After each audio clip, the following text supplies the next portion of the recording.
मनप्रीत सिंह बादल के खिलाफ बठिंडा देहाती के प्रधान जिहड़े ने चंडीगढ़ पहुंचे ने, नारेबाजी की गई। कैप्टन अमरिंदर सिंह मुख्यमंत्री के घर के बाहर धरना भी दिता और हुण राजा अमरिंदर सिंह बराड़ नूं एक मैमोरेंडम भी दे रहे हैं। गलबात करांगे क्यों खफा ने खजाना मंत्री तो अपनी ही पार्टी के।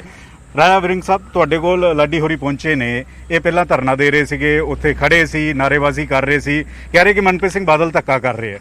तुहाडी पार्टी च इन्ना काटो कलेश क्यों पै रहा है? देखो जी, परिवारां दे विच लड़ाई चलती रहती है, पर आ बड़ा गंभीर मसला है। रविंदर लाडी जी बहुत निहायत शरीफ व्यक्ति है, ये सारा इलाका बठिंडा जानता है। इन्हां दे पिता जी बारे भी मेरा ख्याल मुख्यमंत्री पंजाब आप जानते हैं, क्योंकि उन्होंने नेड़ले साथी सन।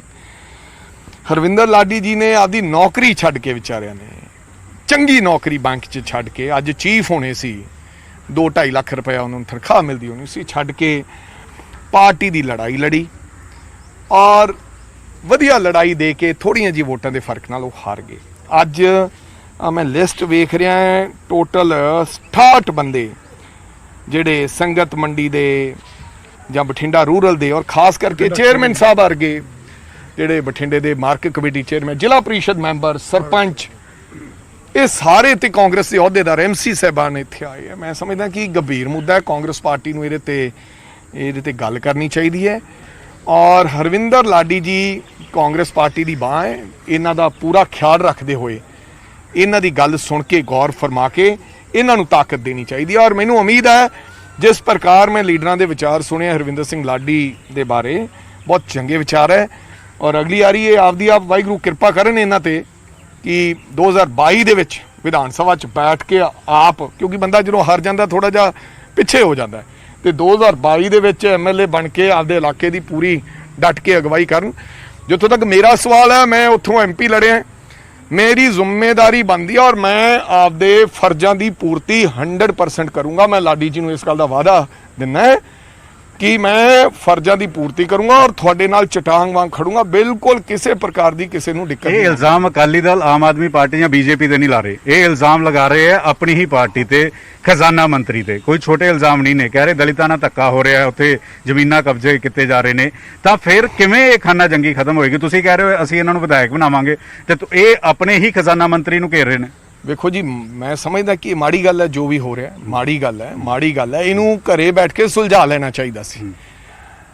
जो तुसी बंदे नूं किसी नूं घरे बैठ के सुलझा लेंदे ते अज इस गल की नौबत ना आउंदी। कई बारी असीं उहनूं छड्ड दिंदे हैं, मुद्दिआं नूं छड्ड दिंदे हैं, टाइम सिर उहदा हल नहीं करते, तो फिर वो छोटी जी जिहड़ी चिंगारी हुंदी है वड्डा भांबड़ बन जाती है। सो मैं समझदा कि कांग्रेस पार्टी नूं जल्द तो जल्द इस मसले च इंटरवीन करके ये मसला सुलझा देना। ये तो कह रहे कई सारे खुलासे करांगा मनप्रीत सिंह बादल खिलाफ और उन्होंने इस्तीफा देना पेगा मंत्रिमंडल तो। की तुहानूं मनप्रीत बादल गलत लग रहे हैं? सीधा सवाल पूछा तो जो दुखी हुंदा ना जी बंदा, वो फिर कई गल्लां करदा जी, दिल भी ना करदा होवे वो फिर भी करदा जी।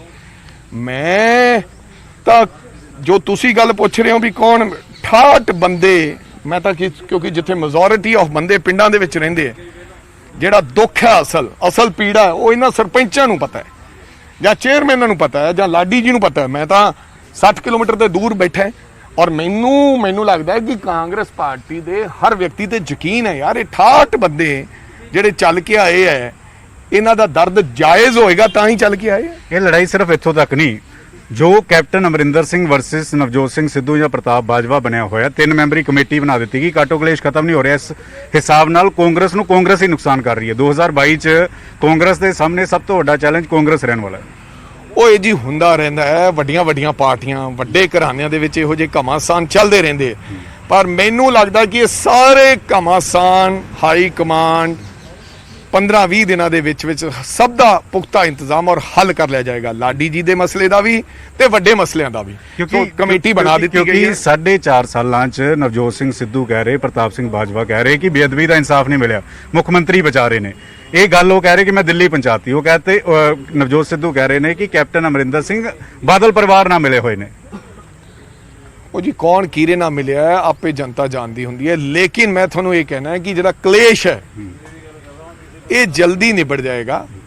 परिवारों के विच लड़ाई हो जाया करती है, पर इनू मैं राहुल गांधी जी नूं भी बेनती करांगा, हरीश रावत जी नूं भी बेनती करांगा, मुख्यमंत्री साहब नूं भी बेनती करांगा, PCC प्रधान नूं भी करांगा ਕਿ ਇਹ तमाम ਚੀਜ਼ਾਂ ਨੂੰ ਬੈਠ ਕੇ ਇਹਨਾਂ ਦਾ ਹੱਲ ਕਰ ਲਿਆ ਜਾਵੇ, ਨਾ ਕਿ ਇਹ ਪਬਲਿਕ ਫੋਰਮ ਤੇ ਨਾ ਆਉਣ ਦਿੱਤੀਆਂ ਜਾਣ। ਤੁਹਾਨੂੰ ਲੱਗਦਾ ਨਹੀਂ ਇਹ ਡੈਂਟ ਪਏਗਾ ਜਦੋਂ ਪ੍ਰਗਟ ਸਿੰਘ ਹੋਰੀ ਕਹਿ ਰਹੇ ਕਿ ਮੈਨੂੰ ਤਾਂ ਮੁੱਖ ਮੰਤਰੀ ਦਫ਼ਤਰ ਤੋਂ ਸਿੱਧਾ ਧਮਕੀ ਆਈ, ਤੁਹਾਨੂੰ ਕਦੀ ਧਮਕੀ ਆਈ ਮੁੱਖ ਮੰਤਰੀ ਦਫ਼ਤਰ ਤੋਂ? ਯਾਰ ਅਜੇ ਤਾਂ ਮੈਨੂੰ ਧਮਕੀ ਨਹੀਂ ਆਈ, ਨਾ ਕੋਈ ਐਸੀ ਗੱਲ ਹੈ। ਔਰ ਯਾਰ ਮੈਂ ਇਹ ਸਮਝਦਾ ਕਿ ਬੰਦਾ ਆਪ ਸੱਚਾ ਸੁੱਚਾ ਹੋਣਾ ਚਾਹੀਦਾ ਹੈ, ਕੋਈ ਫਰਕ ਨਹੀਂ ਪੈਂਦਾ। ਇਹ ਜ਼ਿੰਦਗੀ ਦੇ ਵਿੱਚ ਉਤਰਾਅ ਚੜਾਵ ਚੱਲਦੇ ਰਹਿੰਦੇ, ਕਈ ਵਾਰੀ ਬੰਦੇ ਨੂੰ ਸੋਚਿਆ ਨਹੀਂ ਹੁੰਦਾ, ਪਤਾ ਨਹੀਂ ਕਿੱਥੇ ਬੰਦਾ ਪਹੁੰਚ ਜਾਂਦਾ। ਸੋ ਇਹੋ ਜੀ ਕੋਈ ਗੱਲ ਨਹੀਂ, ਸਾਡਾ ਪਰਿਵਾਰ ਹੈ। ਕਾਂਗਰਸ ਪਾਰਟੀ ਨੇ ਬੜਾ ਕੁਝ ਮੇਰੇ ਵਰਗੇ ਲੋਕਾਂ ਨੂੰ ਥੱਲਿਓਂ ਚੱਕ ਕੇ ਦਿੱਤਾ ਹੈ, ਨਹੀਂ ਤਾਂ ਸਾਨੂੰ ਵੱਡੇ ਵੱਡੇ ਲਤਾੜ ਜਾਂਦੇ, ਅਮੀਰ ਲਤਾੜ ਜਾਂਦੇ।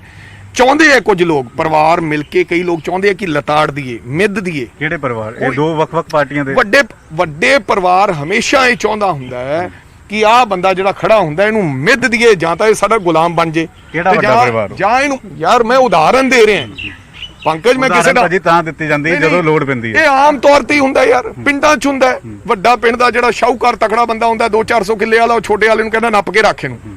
ਸੋ ਮੇਰੇ ਕਹਿਣ ਦਾ ਮਤਲਬ, ਕਈ ਪਰਿਵਾਰਾਂ ਨੇ ਇੱਥੇ ਰਾਜ ਕੀਤਾ ਹੈ, ਸਦੀਆਂ ਬੰਦੀ ਰਾਜ ਕੀਤਾ ਹੈ। ਉਹ ਮਾੜੇ ਬੰਦੇ ਨੂੰ ਦੱਬ ਕੇ ਰੱਖਣਾ ਚਾਹੁੰਦੇ ਹੁੰਦੇ, ਲੇਕਿਨ ਹੁਣ ਬਈ ਕੋਈ ਦੱਬਣ ਵਾਲਾ ਨਹੀਂ, ਨਾ ਕੋਈ ਦੱਬਦਾ। ਹੁਣ ਤਾਂ ਮਰਸੀਡੀਜ਼ ਕਾਰ ਤੇ ਕੋਈ ਜਾਂਦਾ ਹੋਵੇ, ਰਿਕਸ਼ੇ ਵਾਲਾ ਗਾਲਾਂ ਕੱਢਦਾ 3, ਜੇ ਉਹਨੂੰ 3-5 ਕੋਈ ਕਰੇ। ਸੋ ਕੋਈ ਦੱਬਣ ਵਾਲਾ ਨਹੀਂ। ਇਹ ਤਾਂ ਹੋਇਆ ਕਿ ਜਿਹੜਾ ਗਾਣਾ ਵੀ ਹੈ ਨਾ, ਤੇਰੇ ਯਾਰ ਨੂੰ ਦੱਬਣ ਨੂੰ ਫਿਰਦੇ ਸੀ, ਦੱਬਦਾ ਕਿੱਥੇ? ਹਾਂ, ਇਹ ਵੱਡੇ ਪਰਿਵਾਰਾਂ ਨੂੰ ਹੁੰਦਾ ਵੀ ਇਕੱਠੇ ਹੋ ਜਾਓ ਤੇ ਮਾੜਾ ਮੋਟਾ ਜਿਹੜਾ ਕੋਈ 3-5 ਕਰਦਾ ਉਹਨੂੰ ਨੱਪ ਲਓ। ਸੋ ਮੇਰੇ ਕਹਿਣ ਦਾ ਮਤਲਬ, ਅੱਜ ਕੱਲ ਕੋਈ ਨੱਪਿਆ ਨਹੀਂ ਜਾਂਦਾ।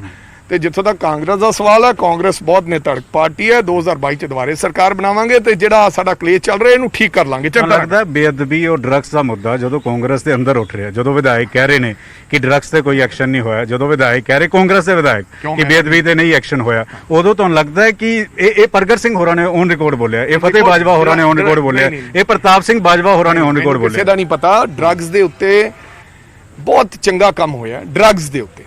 ਹਾਂ, ਕਈ ਮੁੱਦਿਆਂ ਤੇ ਨਹੀਂ ਕੰਮ ਚੰਗਾ ਹੋ ਸਕਿਆ, ਉਹਨਾਂ ਦਾ ਆਉਣ ਵਾਲੇ ਸਮੇਂ 'ਚ ਇੰਤਜ਼ਾਰ ਰਹੇਗਾ ਕਿ ਹਜੇ 8 ਮਹੀਨੇ ਬਾਕੀ ਹੈ। ਬੇਅਦਬੀ ਤੁਹਾਨੂੰ ਲੱਗਦਾ ਹੈ ਭਾਰਾ ਪੈ ਸਕਦਾ ਹੈ? ਕਾਂਗਰਸ ਨੂੰ 17 ਚ ਵਾਅਦਾ ਕੀਤਾ ਸੀ। ਦੇਖੋ ਜੀ, ਭਾਰਾ ਪੂਰਾ ਤਾਂ ਉਹਨਾਂ ਤੇ ਨਹੀਂ ਪਿਆ ਜਿਨ੍ਹਾਂ ਨੇ ਕਰਾਈ ਹੈ। ਸਾਰੀ ਦੁਨੀਆ ਜਾਣਦੀ ਹੈ ਕਿ ਸੁਖਬੀਰ ਸਿੰਘ ਬਾਦਲ ਇਸ 'ਚ ਕਲਪਰੇਟ ਹੈ।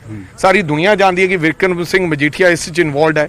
ਜਿਹੜੇ 2000 ਜਿਹੜੇ ਮੁੱਖ ਮੰਤਰੀ ਸੀ ਉਦੋਂ, ਜਿਹੜੇ ਡਿਪਟੀ ਮੁੱਖ ਮੰਤਰੀ ਸੀ, ਗ੍ਰਹਿ ਮੰਤਰੀ ਸੀ, ਉਹਨਾਂ ਤੇ ਭਾਰੀ ਨਹੀਂ ਪਿਆ ਤਾਂ ਸਾਡੇ ਤੇ ਕੀ ਭਾਰੀ ਪੈਣਾ? ਅਸੀਂ ਤਾਂ ਸਾਨੂੰ ਹਮੇਸ਼ਾ ਘੇਰਿਆ ਗਿਆ, ਸਿਆਸਤ ਹੋਈ ਹੈ, ਉਹ ਤਾਂ ਲਗਾਤਾਰ ਹੁਣ ਕਾਂਗਰਸ ਤੇ ਨਿਸ਼ਾਨਾ ਸਾਧ ਰਹੇ, ਕਹਿੰਦੇ ਹਾਰ ਹੋ ਗਈ ਨਾ ਤੁਹਾਡੀ। ਪੰਕਜ ਜੀ, ਜਨਤਾ ਇੱਕ ਹੀ ਗੱਲ ਜਾਣਦੀ ਹੈ, ਜਨਤਾ ਇਹ ਕਹਿ ਰਹੀ ਹੈ ਕਿ ਬਾਦਲ ਨੂੰ ਫੜ ਕੇ ਅੰਦਰ ਦਿਓ ਬੇਅਦਬੀ ਮਸਲੇ 'ਚ, ਹੋਰ ਕੋਈ ਮੁੱਦਾ ਹੀ ਨਹੀਂ ਹੈ। ਬੇਅਦਬੀ ਮਤਲਬ ਸੁਖਬੀਰ ਬਾਦਲ, ਲੋਕ ਇਹ ਭਾਲਦੇ ਆ। ਤੁਸੀਂ ਦੱਸ ਦਿਓ ਕੀ ਮੁੱਦਾ ਹੈ? ਨਹੀਂ, ਫਿਰ ਐਕਸ਼ਨ ਨਹੀਂ ਹੋ ਰਿਹਾ, ਤਾਂ ਹੀ ਕਾਂਗਰਸ ਵਰਸਸ ਕਾਂਗਰਸ ਹੋ ਰਿਹਾ। ਉਹ ਕੀ ਗੱਲ ਕਹਿ ਰਹੇ ਆ? ਬੇਅਦਬੀ ਮਤਲਬ ਸੁਖਬੀਰ ਬਾਦਲ, ਲੋਕ ਕਹਿ ਰਹੇ ਆ, ਲੋਕਾਂ ਨੂੰ ਪਤਾ ਹੈ। ਬੇਸ਼ੱਕ ਉਹ ਹਿੰਦੁਸਤਾਨ ਦੀ ਕਚਹਿਰੀ 'ਚ ਹਾਈ ਕੋਰਟ 'ਚ ਬਰੀ ਹੋ ਜਾਣ, ਆਪਦੇ ਉਹਨਾਂ ਕੋਲੇ ਹੋਰ ਹੀਲੇ ਵਸੀਲੇ ਬੜੇ ਆ, ਕਿਉਂਕਿ ਕਾਨੂੰਨ ਤਾਂ ਲਿਖਤੀ ਪੜਤੀ ਗੱਲਾਂ ਤੇ ਚੱਲਦਾ। ਕਹਿ ਰਹੇ ਕੱਖ ਨਾ ਰਵੇ, ਜਿਹੜਾ ਇਸ ਮੁੱਦੇ ਤੇ ਸਿਆਸਤ ਕਰਦਾ ਉਹਦਾ ਕੱਖ ਨਾ ਰਵੇ। ਉਹ ਕਹਿੰਦੇ ਕਾਂਗਰਸ ਤਾਂ ਹੀ ਇਹ ਹਾਲਤ ਕਾਂਗਰਸ ਦੀ ਹੋ ਗਈ। ਮੈਂ ਇਸੇ ਕਰਕੇ ਤੁਹਾਨੂੰ ਕਿਹਾ ਕਿ ਸੁਖਬੀਰ ਬਾਦਲ ਨੂੰ ਇਹ ਗੱਲ ਕਹੋ, ਅਸੀਂ ਉਹਨਾਂ ਨੂੰ ਵੀ ਬਰੀ ਕਰ ਦਿਆਂਗੇ। ਮੈਂ ਕਹਿੰਦਾ ਸੁਖਬੀਰ ਬਾਦਲ ਸੱਚਾ, ਆਪਦੇ ਪਰਿਵਾਰ ਨੂੰ ਲੈ ਕੇ, ਬੱਚਿਆਂ ਨੂੰ ਲੈ ਕੇ ਗੁਰਦੁਆਰਾ ਸਾਹਿਬ ਹਰਮੰਦਰ ਸਾਹਿਬ ਜਾਏ,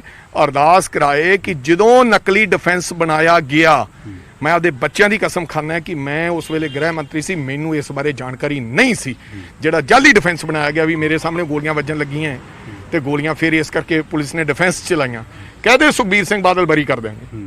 ਮੈਂ ਹੀ ਕਹਿ ਦੂੰਗਾ ਸਭ ਤੋਂ ਵੱਡਾ ਵਿਰੋਧੀ ਹੈ, ਮੈਂ ਕਹਿ ਦੂੰਗਾ ਕਿ ਨਹੀਂ, ਸੁਖਬੀਰ ਸਿੰਘ ਬਾਦਲ ਦਾ ਕੋਈ ਕਸਮ ਨਹੀਂ, ਕਿ ਪਾ ਗੁਰਦੁਆਰੇ ਜਾ ਕੇ ਕਸਮ। ਅੱਛਾ, ਇੱਕ ਆਖਰੀ ਸਵਾਲ, ਜੋ 3 ਮੈਂਬਰੀ ਕਮੇਟੀ ਬਣੀ ਹੈ, ਤੁਹਾਨੂੰ ਲੱਗਦਾ ਹੈ ਕਿ ਹੁਣ ਨਵਜੋਤ ਸਿੰਘ ਸਿੱਧੂ, ਪ੍ਰਤਾਪ ਸਿੰਘ ਬਾਜਵਾ, ਕੈਪਟਨ ਅਮਰਿੰਦਰ ਸਿੰਘ ਇਕੱਠੇ ਬੈਠ ਸਕਦੇ, 22 ਚ ਇਕੱਠੇ ਹੋ ਸਕਦੇ?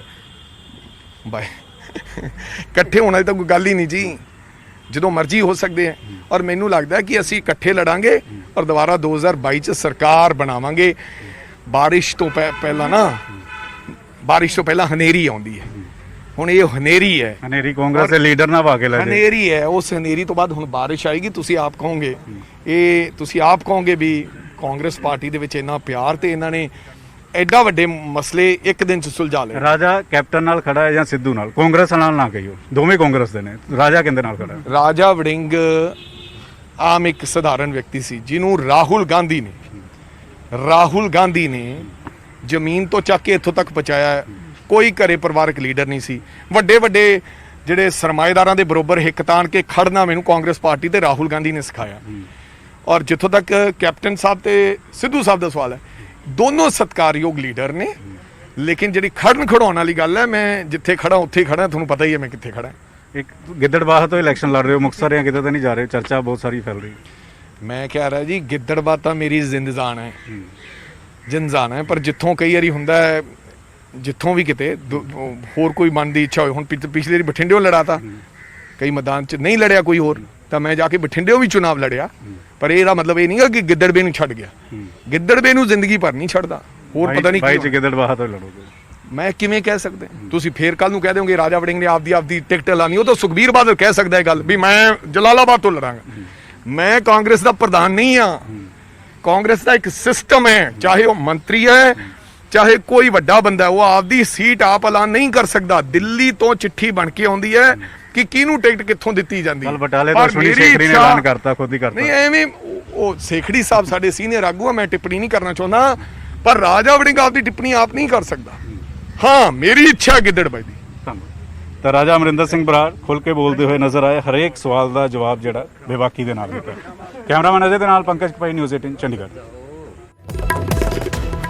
ਕਾਂਗਰਸ ਵਿਧਾਇਕ ਰਾਜਾ ਵੜਿੰਗ ਦੇ ਵੱਲੋਂ ਨਿਊਜ਼ 18 ਦੇ ਨਾਲ ਸੁਪਰ ਐਕਸਕਲੂਸਿਵ ਗੱਲਬਾਤ ਕੀਤੀ ਗਈ ਹੈ। ਵੱਖ-ਵੱਖ ਮੁੱਦਿਆਂ ਤੇ ਵੱਡੇ ਬਿਆਨ ਦਿੱਤੇ ਗਏ ਨੇ। ਕੋਟਪੁਰਾ ਗੋਲੀकांड ਨੂੰ ਲੈ ਕੇ ਵੀ ਬੋਲੇ ਉਹਨਾਂ ਨੇ ਸਿੱਧੇ ਤੌਰ ਤੇ ਸੁਖਬੀਰ ਸਿੰਘ ਬਾਦਲ ਤੇ ਨਿਸ਼ਾਨਾ ਸਾਧਿਆ। ਸੁਖਬੀਰ ਸਿੰਘ ਬਾਦਲ ਨੂੰ ਗੁਰੂ ਘਰ ਦੇ ਵਿੱਚ ਜਾ ਕੇ ਸਹੁੰ ਖਾਣ ਤੱਕ ਦੀ ਵੀ ਰਾਜਾ ਵੜਿੰਗ ਦੇ ਵੱਲੋਂ ਚੁਣੌਤੀ ਦਿੱਤੀ ਗਈ ਹੈ। ਉੱਥੇ ਇਸ ਪੂਰੇ ਮੁੱਦੇ ਤੇ ਇਨਸਾਫ ਦੀ ਮੰਗ ਕੀਤੀ ਗਈ ਹੈ।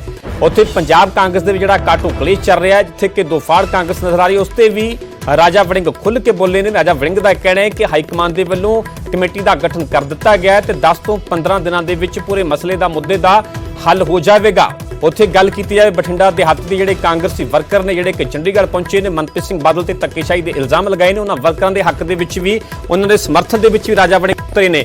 ਉਹਨਾਂ ਨੇ ਕਿਹਾ ਹੈ ਕਿ ਇਸ ਮੁੱਦੇ ਦਾ ਪਾਰਟੀ ਪਲੇਟਫਾਰਮ ਤੇ ਹੱਲ ਹੋਣਾ ਚਾਹੀਦਾ। ਸਿੱਧੇ ਤੌਰ ਤੇ ਉਹਨਾਂ ਕਾਂਗਰਸੀ ਵਰਕਰਾਂ ਦਾ ਸਮਰਥਨ ਕੀਤਾ ਤੇ ਨਾਲ ਇਹ ਵੀ ਦਾਅਵਾ ਕੀਤਾ ਹੈ ਕਿ ਉਹਨਾਂ ਦੇ ਨਾਲ ਹਮੇਸ਼ਾ ਖੜੇ ਰਹਿਣਗੇ। ਸੋ ਰਾਜਾ ਵੜਿੰਗ ਜਿਹੜੇ ਕਾਂਗਰਸ ਦੇ ਵਿਧਾਇਕ ਨੇ, ਉਹਨਾਂ ਦੇ ਨਾਲ ਸੁਪਰ ਐਕਸਕਲੂਸਿਵ ਗੱਲਬਾਤ ਕੀਤੀ ਹੈ। ਜਦੋਂ ਸਾਡੇ ਸਹਿਯੋਗੀ ਪੰਕਜ ਕਪਾਹੀ ਨੇ ਟਿਕਟ ਨੂੰ ਲੈ ਕੇ ਸਵਾਲ ਕੀਤਾ ਕਿ ਕੀ 2022 ਦੀ ਚੋਣ ਰਾਜਾ ਵੜਿੰਗ ਗਿੱਦੜਬਾਹਾ ਤੋਂ ਲੜਨਗੇ, ਤਾਂ ਉਹਨਾਂ ਨੇ ਕਿਹਾ ਕਿ ਰਾਜਾ ਵੜਿੰਗ ਇਹ ਡਿਸਾਈਡ ਨਹੀਂ ਕਰੇਗਾ, ਉਹ ਪਾਰਟੀ ਦੇ ਪ੍ਰਧਾਨੀ ਨੇ। ਹਾਈ ਕਮਾਨ ਵੱਲੋਂ ਇਹ ਤੈਅ ਕੀਤਾ ਜਾਵੇਗਾ ਕਿ ਰਾਜਾ ਵੜਿੰਗ ਕਿਸ ਹਲਕੇ ਤੋਂ 2022 ਦੇ ਲਈ ਚੋਣ ਲੜੇਗਾ।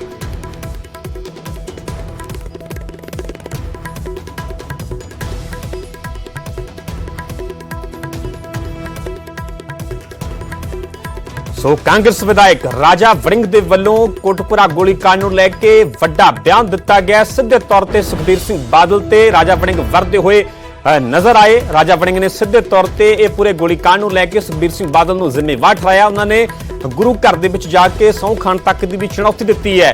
ਰਾਜਾ ਵੜਿੰਗ ਨੇ ਕਿਹਾ ਕਿ ਜੇਕਰ ਉਹ ਸਹੁੰ ਖਾ ਜਾਂਦੇ ਨੇ ਤਾਂ ਉਹ ਚਾਹੇ ਕਿ ਸੁਖਬੀਰ ਸਿੰਘ ਬਾਦਲ ਦੇ ਵਿਰੋਧੀ ਨੇ ਤਾਂ ਖੁਦ ਕਹਿ ਦੇਣਗੇ ਕਿ ਸੁਖਬੀਰ ਸਿੰਘ ਬਾਦਲ ਬੇਕਸੂਰ ਹੈ, ਉਸ ਨੂੰ ਬਰੀ ਕਰ ਦਿੱਤਾ ਜਾਵੇ। ਸੋ ਰਾਜਾ ਵੜਿੰਗ ਕੋਟਕਪੂਰਾ ਗੋਲੀकांड ਨੂੰ ਲੈ ਕੇ ਦਰਬੀ ਦੇ ਮੁੱਦੇ ਤੇ ਸਾਫ਼ ਤੌਰ ਤੇ ਵਰਦੇ ਨਜ਼ਰ ਆਏ ਨੇ ਸੁਖਬੀਰ ਸਿੰਘ ਬਾਦਲ ਤੇ। ਉੱਥੇ ਹੀ ਕਾਂਗਰਸ ਦਾ ਜਿਹੜਾ ਕਾਟੋ ਕਲੇਸ਼ ਹੈ ਉਸ ਤੇ ਵੀ ਖੁੱਲ੍ਹ ਕੇ ਬੋਲੇ ਨੇ। ਉਹਨਾਂ ਨੇ ਕਿਹਾ ਕਿ ਹਾਈ ਕਮਾਂਡ ਦੇ ਵੱਲੋਂ 3 ਮੈਂਬਰੀ ਕਮੇਟੀ ਦਾ ਗਠਨ ਕਰ ਦਿੱਤਾ ਗਿਆ ਤੇ 10 ਤੋਂ 15 ਦਿਨਾਂ ਦੇ ਵਿੱਚ ਇਹ ਪੂਰਾ ਮਸਲੇ ਦਾ ਹੱਲ ਹੋ ਜਾਵੇਗਾ। ਕਿਉਂਕਿ ਗੱਲ ਕੀਤੀ ਜਾਵੇ ਕੋਟਕਪੂਰਾ ਗੋਲੀकांड ਦੀ ਹਾਈ ਕੋਰਟ ਦੇ ਫੈਸਲੇ ਦੀ, ਤਾਂ ਉਸ ਤੋਂ ਬਾਅਦ ਚ ਕਾਂਗਰਸ ਕਿਤੇ ਨਾ ਕਿਤੇ ਦੋ ਧੜਿਆਂ ਦੇ ਵਿੱਚ ਵੰਡੀ ਹੋਈ ਨਜ਼ਰ ਆ ਰਹੀ ਹੈ। ਕਾਟੋ ਕਲੇਸ਼ ਲਗਾਤਾਰ ਜਾਰੀ ਹੈ। ਨਵਜੋਤ ਸਿੰਘ ਸਿੱਧੂ ਕੈਪਟਨ ਅਮਰਿੰਦਰ ਦੀ ਅਗਵਾਈ ਤੇ ਸਵਾਲ ਖੜੇ ਕਰ ਰਹੇ ਨੇ, ਇਨਸਾਫ ਦੀ ਮੰਗ ਕਰ ਰਹੇ ਨੇ। ਇਸ ਤੋਂ ਪਹਿਲਾਂ ਹੋਰ ਵੀ ਕਈ ਜਿਹੜੇ ਵਿਧਾਇਕ ਹੈ, ਕਈ ਮੰਤਰੀ ਉਹ ਆਪਣੀ ਨਾਰਾਜ਼ਗੀ ਜ਼ਾਹਰ ਕਰ ਚੁੱਕੇ ਨੇ, ਅਲੱਗ ਪੱਧਰ ਤੇ ਬੈਠਕਾਂ ਕਰ ਚੁੱਕੇ ਨੇ। ਤੇ ਹੁਣ ਕਾਂਗਰਸ ਦੇ ਵਿਧਾਇਕ ਰਾਜਾ ਵੜਿੰਗ ਦੇ ਵੱਲੋਂ ਸਿੱਧੇ ਤੌਰ ਤੇ ਕੋਟਕਪੂਰਾ ਗੋਲੀकांड ਨੂੰ ਲੈ ਕੇ ਸੁਖਬੀਰ ਸਿੰਘ ਬਾਦਲ ਤੇ ਨਿਸ਼ਾਨਾ ਸਾਧਿਆ ਗਿਆ।